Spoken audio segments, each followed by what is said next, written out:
আমি অভি, আপনারা শুনছেন অডিয়াস। আজ আমরা ট্রয় বেটসের বই how to focus your mind নিয়ে কথা বলতে যাচ্ছি। একসময় একটা ছোট্ট শহরে একটা ছেলে থাকতো। তার নাম ছিল মোহিত। মোহিতের জীবন ছিল অন্য সবার মতো। সকালে ঘুম থেকে ওঠা, কলেজে যাওয়া, বন্ধুদের সঙ্গে সময় কাটানো, মোবাইলের মধ্যে ডুবে থাকা এবং রাতে নিজের লক্ষ্য নিয়ে ব্যস্ত থাকা, এটাই ছিল তার কাজ। তিনি ভেবেছিলেন যে তিনি কঠোর পরিশ্রম করছেন, কিন্তু তা কাজ করছে না। তার মন দ্রুত ঘুরে বেড়ায় এবং কোথাও কোনো ফোকাস নেই। একদিন তার বাবা তাকে বললেন, মোহিত, তুমি সারাদিন ব্যস্ত থাকো, কিন্তু এখনো কাজ এগোয়নি, তোমাকে ক্লান্ত দেখাচ্ছে। আসল সমস্যা কঠোর পরিশ্রমের অভাব নয়, সমস্যা হলো দিক নির্দেশনার অভাব। ওই বিষয়টি হালকাভাবে নিয়েছিলেন, কিন্তু এটা তার মনে গেঁথে রইল। পরের দিন সকালে সে ভাবলো, আজই একটু পড়াশোনা করা যাক। সে টেবিলে বসে পড়ে বইটা খুললো এবং 2 মিনিট পর মোবাইলের স্ক্রিন ফ্ল্যাশ হয়ে গেল। ইনস্টাগ্রাম বিজ্ঞপ্তি। তিনি ভেবেছিলেন, আমি শুধু একবার এটি দেখবো, এবং তারপরে সেই একই পুরনো গল্পটি আধ ঘন্টা ধরে এক রিল থেকে অন্য রিলে উড়ে বেড়ায়। সেটা জানা ছিল না। তিনি রেগে গেলেন, বইটা বন্ধ করে বিছানায় শুয়ে পড়লেন। সে অনুভব করছিল যে তার মধ্যে কিছুর অভাব রয়েছে। হয়তো তিনি মনোযোগী ব্যক্তি নন, কিন্তু আসল সমস্যা ছিল অন্য কিছু যা সে জানতো না। একদিন তার ছোটবেলার বন্ধু আদিত্য তার কাছে আসেন। আদিত্য খুব মনোযোগী এবং লক্ষ্য বস্তু টাইপের ছেলে ছিল। সে ইঞ্জিনিয়ারিং এর জন্য প্রস্তুতি নিচ্ছিল, টপ কলেজে গিয়েছিল এবং এখন ইন্টার্নশিপ করছিল। মোহিত রসিকতা করে জিজ্ঞাসা করলো, ভাই, এত মনোযোগ কিভাবে পাচ্ছেন? এটা আমার কথা নয়। আদিত্য হেসে বলল, তোমার মনে হয় আমি খুব শৃঙ্খলাবদ্ধ, কিন্তু সত্যি বলছি, এটা আমিই করতে চাই। আমার লক্ষ্য খুবই স্পষ্ট, এতটাই পরিষ্কার যে মোবাইলের রিল দেখেও প্রশ্নটা আমার মনে স্বয়ংক্রিয়ভাবে জেগে ওঠে, আমি কি আমার লক্ষ্যে পৌঁছতে পেরেছি? মোহিত জিজ্ঞাসা করে। যখন লক্ষ্য পরিষ্কার হয় তখন ফোকাস স্বয়ংক্রিয়ভাবে আসে। তিনি বললেন, হ্যাঁ অবশ্যই। দেখুন, যখন লক্ষ্যগুলি পরিষ্কার হয় না, তখন মনের কিসের দিকে মনোনিবেশ করার এবং কি উপেক্ষা করার কোনো কারণ থাকে না। তিনি প্রতিটি নতুন জিনিসকে গুরুত্ব বলে মনে করেন, তাই মন ঘুরে বেড়ায়। তারপর আদিত্য একটি ছোট্ট উদাহরণ দেন, যা মোহিতের মনে স্থির হয়ে যায়। তিনি বললেন, ধরুন আপনি একটি অন্ধকার রাস্তায় হাঁটছেন এবং আপনি জানেন না যে আপনি কোথায় যাচ্ছেন। সুতরাং আপনি যদি কোনো রাস্তা দেখেন, তবে আপনি ভাববেন যে আপনাকে এই রাস্তার মধ্য দিয়ে কোথাও না কোথাও যেতে হবে। যে কোনো আলো দৃশ্যমান হবে, হয়তো আমাদের সেখানে যাওয়া উচিত হবে। আপনার মনোযোগ সবকিছুর দিকেই যাবে, কারণ আপনি জানেন না যে আসল পথটি কোনটি। কিন্তু আপনি যদি স্পষ্টভাবে জানেন যে আপনি চত্বরের বড় মন্দিরে পৌঁছতে চান, তাহলে আপনি কোনো চকচকের দোকান, কোনো মোড়, কোনো শর্টকাট দ্বারা বিভ্রান্ত হবেন না, কারণ আপনি জানেন গন্তব্য কোথায়। মোহিত বুঝতে শুরু করে, লোকেরা প্রায়শই মনে করে যে ফোকাস একটি সুপার পাওয়ার বা কোনো জাদু। কারো আছে, কারো নেই, কিন্তু আসল সত্যটি হলো যে ফোকাস একটি ফলাফল, এবং এই ফলাফলটি তখনই তৈরি হয় যখন লক্ষ্য স্পষ্ট হয়। মোহিত সেই রাতে নিজের ঘরে বসে ভাবলো, আমার লক্ষ্য কি? আমি কোন দিকে যাচ্ছি? সারাদিন কাজ করি, কিন্তু কিসের জন্য? সে নিজেকে প্রশ্ন করতে শুরু করে, কেন আমি এটা নিয়ে পড়াশোনা করছি? কেন আমি এই দক্ষতা শিখতে চাই? 5 বছর পর আমি কি ধরনের জীবন চাই? আমি আসলে কি চাই এবং কিসের জন্য অভিনয় করছি? এই প্রথম সে তার মনের কথা বলল। এই প্রথমবার তিনি নিজেকে গুরুত্বের সঙ্গে নিলেন। প্রথমবার তিনি কেন তা বোঝার চেষ্টা করেছিলেন। তিনি বুঝতে পেরেছিলেন যে অন্যরা করছে বলেই তিনি অনেক কিছু করছেন। সোশ্যাল মিডিয়ার দিকে তাকিয়ে তিনি অনুভব করেছিলেন যে তারও একই প্রয়োজন, দক্ষতা, প্রতিভা, সবকিছু। তিনি চিন্তা না করে প্রতিটি প্রবণতার অংশ হওয়ার চেষ্টা করতেন এবং একই প্রচেষ্টায় তার মন ভেঙে যেত। পরের দিন সকালে সে নিজের কাছে একটি ছোট্ট নোট লিখেছিল, আমার লক্ষ্য আগামী 1 বছরের মধ্যে আমার ক্ষেত্রে এতটাই শক্তিশালী হয়ে ওঠে যে আমি ভালো সুযোগ পাবো। এর জন্য আমাকে প্রতিদিন 2 ঘন্টা শেখার দিকে মনোনিবেশ করতে হবে। তিনি এই নোটটি তার অধ্যয়নের টেবিলে আটকে দেন। এখন কি হয়েছে? যতবারই তার মন মোবাইলটি তুলত, ততবারই তার চোখ পড়ে যেত সেই ছোট্ট নোটটির দিকে। তার একটি লাইন তার মনকে সেই পথে ফিরিয়ে নিয়ে যায় যে পথে তাকে যেতে হয়েছিল। যেমন একটি নেভিগেশন সিস্টেম রয়েছে যা বারবার সঠিক দিক নির্দেশ করে। ধীরে ধীরে তিনি বুঝতে পেরেছিলেন যে এই ছোট্ট গোলটি কতটা বড় পার্থক্য তৈরি করেছে। তার মনোযোগ জাদুর মতো বেড়ে উঠতে শুরু করে। কেন? কারণ তার মন এখন জানতো কোনটিকে অগ্রাধিকার দিতে হবে। ঠিক যেমন বাড়িতে সবজি কাটার সময় যদি আপনি জানেন যে আপনাকে আজ পালং শাকের পনির তৈরি করতে হবে, তাহলে আপনি টমেটো দেখে ভাববেন না যে এটিও কাটতে হবে। আপনি জানেন আপনার কি প্রয়োজন এবং কি প্রয়োজন নেই। ঠিক সেভাবেই বৃত্তের স্পষ্টতা মনের মধ্যে একটি ফিল্টার তৈরি করে। হাজার হাজার জিনিস আপনার সামনে আসে, রেল, গেম, বন্ধুদের গল্প, চমকপ্রদ ধারণা, অগণিত বিভ্রান্তি, কিন্তু একটি স্পষ্ট লক্ষ্য বলে এটি প্রয়োজনীয় নয় এবং আপনি লড়াই না করে, চাপ ছাড়াই, কোনো নাটক ছাড়াই সেই জিনিসগুলি ছেড়ে দেন। মোহিতের আত্মবিশ্বাস বেড়ে গেল। এখন তিনি ভেবেছিলেন, আমি মনোযোগী ব্যক্তি নই, আমি মনোনিবেশ করতে পারি। এবং এই পরিবর্তনটি কেবল তখনই এসেছে কারণ তিনি দিকটি পরিষ্কার করেছিলেন। কয়েক সপ্তাহ পর একদিন আদিত্য আসে। সে দেখেছিল যে মোহিত শান্ত। এখন তিনি একটি নতুন পরীক্ষা শুরু করেছেন। তিনি সময় ব্যবস্থাপনার পরিবর্তে শক্তি ব্যবস্থাপনায় সিদ্ধান্ত নেন। প্রতি রাতে 11টার পরে ফোনটি সরিয়ে ফেলবেন। সকালে ঘুম থেকে উঠুন এবং মাত্র 5 মিনিটের জন্য প্রসারিত করুন। প্রতি 90 মিনিটে 10 মিনিটের বিরতি নিন। কাজের সময় শুধুমাত্র জল এবং হালকা খাবার খান। এবং সবচেয়ে গুরুত্বপূর্ণ যে কাজটি শক্তি শীর্ষে করা দরকার তা সকাল অবশ্যই করতে হবে। প্রথম দিনটি ছিল অন্যরকম। সকালের অধিবেশনটি এতটাই সহজ ছিল এবং মজাদার ছিল যেন কাজ খেলা নয়। আমার মন খুব তাড়াতাড়ি জেগে উঠেছিল। তার চোখ ভারী ছিল না। বিরতি নেওয়ার পর ফিরে আসাটা সতেজ ছিল। মনে হয় যেন মনটা আবার নড়ে চড়ে বসছে। বিকেলের দিকে ভালো ঘুম হয়, 15 মিনিটের পাওয়ার ন্যাপ, তারপর আবার ভালোই লাগছিল। তিনি সন্ধ্যায় বেড়াতে যাওয়ার পরিকল্পনা করেছিলেন। হাঁটতে হাঁটতে নিজের সঙ্গে গভীরভাবে কথা বলেছিলেন। আমি সবসময় ভাবতাম যে আমি অলস বা আমার মনোযোগ দুর্বল, কিন্তু বাস্তবে আমি একজন ক্লান্ত ব্যক্তি ছিলাম এবং ক্লান্ত ব্যক্তির কাছ থেকে মনোযোগ আশা করা নিরর্থক। সে অনুভব করেছিল যে সে আগে তার মনের প্রতি কতটা কঠোর ছিল।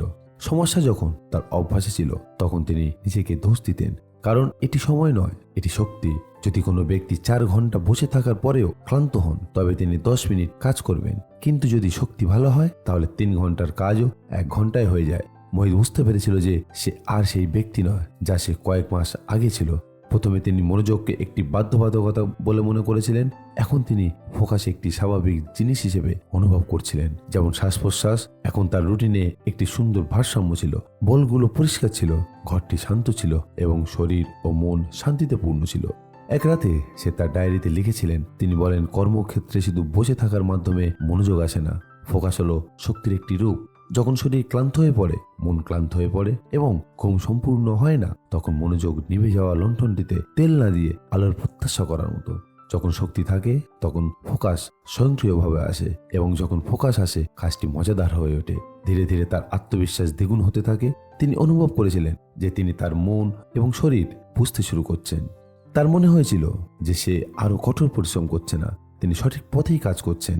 এখন মোহিতের জীবন এক নতুন পথে এগোচ্ছিল, এমন একটা দিক যেখানে তিনি কেবল ঘন্টা গণনা করেননি। তিনি দেখতে পেতেন যে তিনি কতটা প্রাণবন্ত, সচেতন এবং উদ্যমী বোধ করছেন। আর এটাই ছিল আসল পরিবর্তন যা তার ফোকাসের গল্পকে সম্পূর্ণ করেছিল। গোলটির দিক নির্দেশনা দিয়েছিল, পরিবেশ পথ তৈরি করেছিল এবং শক্তি তাকে সেই পথে চালিত করেছিল। এখন মোহিত শুধু পড়াশোনা করেনি, তিনি তার যথাসাধ্য চেষ্টা করতেন এবং এই উপলব্ধি তার জন্য কোনো বিজয়ের থেকে কম ছিল না। মোহিতের জীবন এখন 3টি বড় পরিবর্তনের মধ্যে দিয়ে গেছে। সে তার বলগুলি পরিষ্কার করে দেয়, তিনি তার পরিবেশকে সামঞ্জস্য করেছিলেন এবং নিজের শক্তির যত্ন নিতে শিখেছিলেন। তিনি আগের চেয়ে আরো শান্ত, আরো মনোনিবেশ এবং আরো ভারসাম্য বোধ করেছিলেন।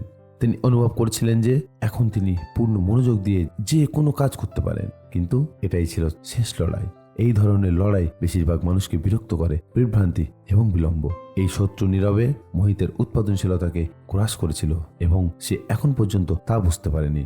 একদিন সকালে সে তার ডেস্কে বসেছিল। তার পরিকল্পনা ছিল যে তিনি আজ একটি গুরুত্বপূর্ণ প্রকল্প শেষ করবেন। সে ল্যাপটপ খুলে দেয়। পুরো রুমে কোনো আওয়াজ নেই। রাতে ভালো করে ঘুমিয়েছেন, মন ও অস্থির। টাইপ করতে করতে হঠাৎ তার মাথায় একটা বুদ্ধি এলো, আমাকে আগে জলের বোতলটা ভরতে দাও। ঠিক আছে। সে জল খেয়ে নিল। সে ফিরে এলো, তারপর হঠাৎ করেই সেটা করে ফেললেন। ও, আমি আমার ফোনটি সাইলেন্ট রাখতে ভুলে গেছি। সে তার মোবাইল ফোনটি বন্ধ করে দেয়, কিন্তু মোবাইল হাতে নেওয়ার সঙ্গে সঙ্গেই তার আঙুলগুলো স্বয়ংক্রিয়ভাবে ইনস্টাগ্রাম খোলার বোতামে চলে যায়। 5 মিনিট, সে নিজেকে বলল, কিন্তু 5 মিনিটে নিজের মতো করে 25 মিনিট সময় করে নেয়।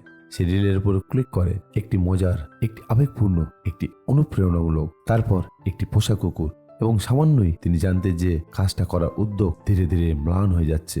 এই ছোট্ট কণ্ঠস্বর কানে এলো, ভাই, এখনো একটি দিন বাকি, একটু পরে করতে পারবো, আগে কিছু খেয়ে নি, প্রথমে একটু ইউটিউব ভিডিও দেখেনি। মোহিত নিজেকে ধরে ফেললো, আমি কি করছি? এত উন্নতি করার পরেও আমি আবার সেই একই ফাঁদে পা দিয়েছি। সে ল্যাপটপ বন্ধ করে আবার ঘুমিয়ে পড়ে। সে অনুভব করে যে আমি যতই উন্নতি করি না কেন, এটি তার বিভ্রান্তি এবং বিলম্বের ছায়া পরিণত হয়েছে। আদিত্য সন্ধ্যা এসেছিল। মোহিতের আগে বলে, আমার ভাই বল ঠিক করে, আর ঘরও ঠিক করা ছিল, আমারও ঘুম ভালো হয়, কিন্তু আমি বিলম্ব এবং বিভ্রান্তির একটি গর্তে ফিরে এসেছি, আমি থামবো না কেন?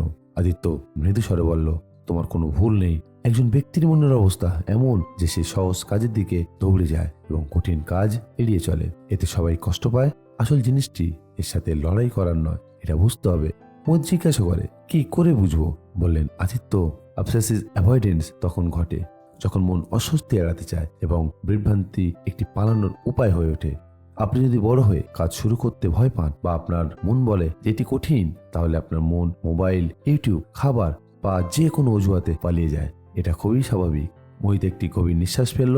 প্রথমবার সে বুঝতে পেরেছিল যে এটি কেবল তার সমস্যা নয়, এটি মানুষের সমস্যা। এর থেকে যে তার উপায় হলো নিজেকে চেয়ারে চাপিয়ে দেওয়া নয়, উপায়টি হলো এমন একটি ব্যবস্থা তৈরি করা যা বিভ্রান্তির হ্রাস করে এবং কাজ শুরু করা সহজ করে তোলে। এই কথা শুনে মোহিতের নিজের ঘরের কথা মনে পড়ে।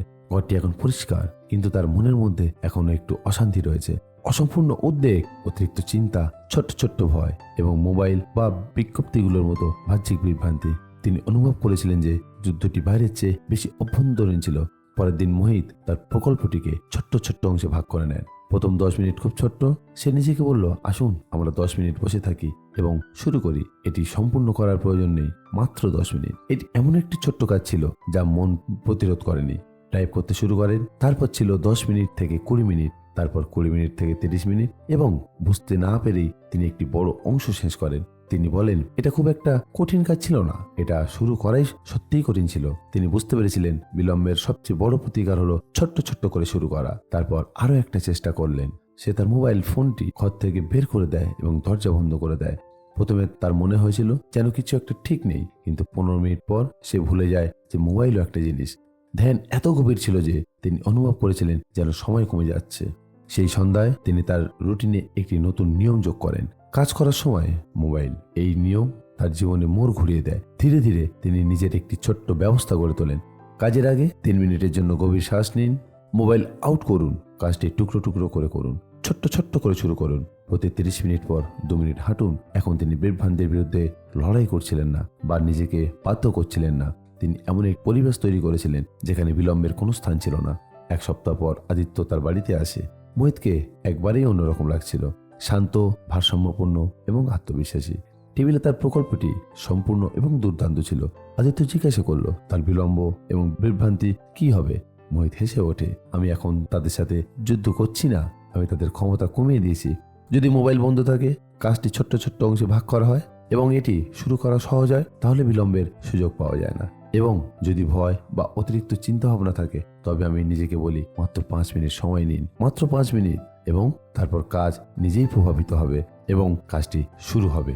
তিনি আরো বলেন, আমি এখন জানি যে ফোকাস কোনো মেশিনে বোতাম নয়। মনোযোগ ধীরে ধীরে গড়ে উঠছে, লক্ষ্য থেকে, বায়ুমণ্ডল থেকে, শক্তি থেকে, এবং ক্রমাগত বিভ্রান্তি হ্রাস করে।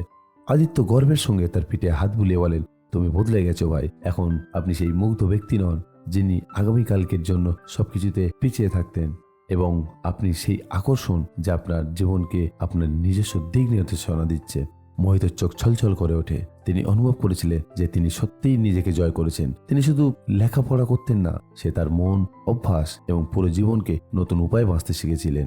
সেদিন রাতে সে পার্কে গিয়েছিল। হালকা বাতাস বইছিল। গাছের ঝাঁকুনিতে সে তার ভিতরের পরিবর্তিত মানুষটিকে অনুভব করে। বেঞ্চে বসে আকাশের দিকে তাকালো। তিনি ভেবেছিলেন ফোকাস কোনো জাদু নয়, এটি একটি প্রক্রিয়া, এমন একটি যাত্রা যেখানে আপনি প্রতিদিন কিছু না কিছু ভালো হয়ে উঠবেন। তিনি অনুভব করেছিলেন যে তিনি এখন তার জীবনের ড্রাইভিং সিটে বসে আছেন। সে তার নিজস্ব দিক নির্দেশনা তৈরি করতে পারছে। তো আজকে আমরা জানলাম ছোট্ট ছোট্ট পদক্ষেপ আমাদের ছোট্ট ছোট্ট জয়ের কারণ। আস্তে আস্তে ছোট্ট ছোট্ট পদক্ষেপ নিতে নিতে আমরা একটি বড় পদক্ষেপের দিকে এগিয়ে যেতে পারবো, এবং অভ্যাস মানুষের জীবনকে বদলে দিতে পারে। তো আজ থেকে কাজের প্রতি মনোযোগ দিন, নিজের অভ্যাসের প্রতি মনোযোগ দিন। পরবর্তী ভিডিওতে আমরা অবশ্যই দেখা করছি। ততক্ষণের জন্য ভালো থাকুন, সুস্থ থাকুন এবং শুনতে থাকুন অডিয়াস। ধন্যবাদ।